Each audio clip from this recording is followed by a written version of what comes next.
Okay, so when you're healing diastasis recti, of course you're gonna have to progress. So one movement that you can start off with is a glute bridge. And then from there, in order to progress it, you can do a glute bridge with a crunch. So bring the ball, you're gonna bring your arms to your knee, up in that hip thrust.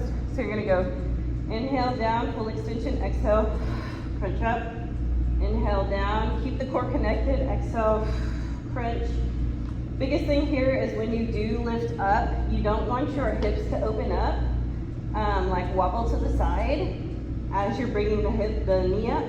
And then as you come down, sometimes the hip may drop, but that will get better over time. Just keep practicing the movement. Inhale as you extend, drop down, exhale, crunch. And then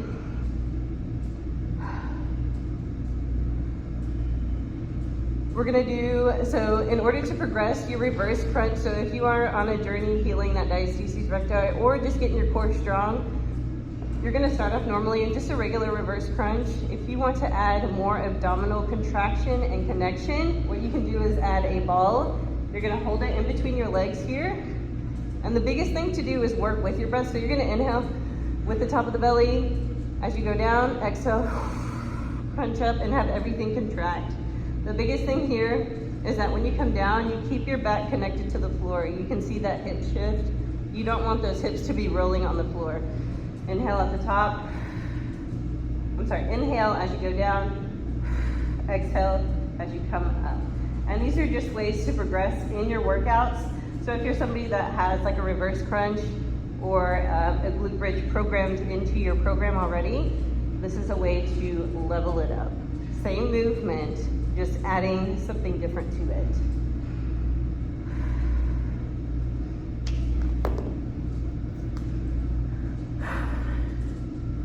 All right, and if you want to so this is so you can practice connecting your core.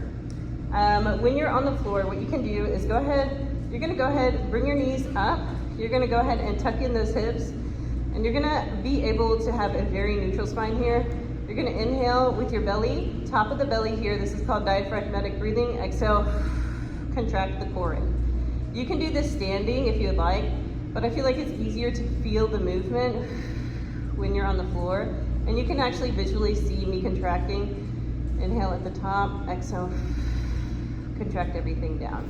The biggest thing to do and to be mindful of is make sure that when you are laying down that you do have that neutral spine. You don't wanna have those hips rolled here. Inhale and exhale.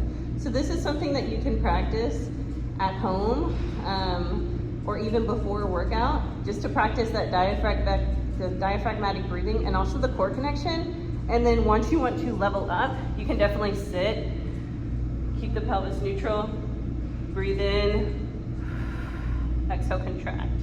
And then of course you can practice this over time, but the biggest thing is that that lower core is really supporting everything else. And once you start practicing that support system, then it'll be easier to connect your body in movements, daily movements, walking, things like that. So that is how you can practice on engaging your core more throughout the day, and like I said, through your exercises.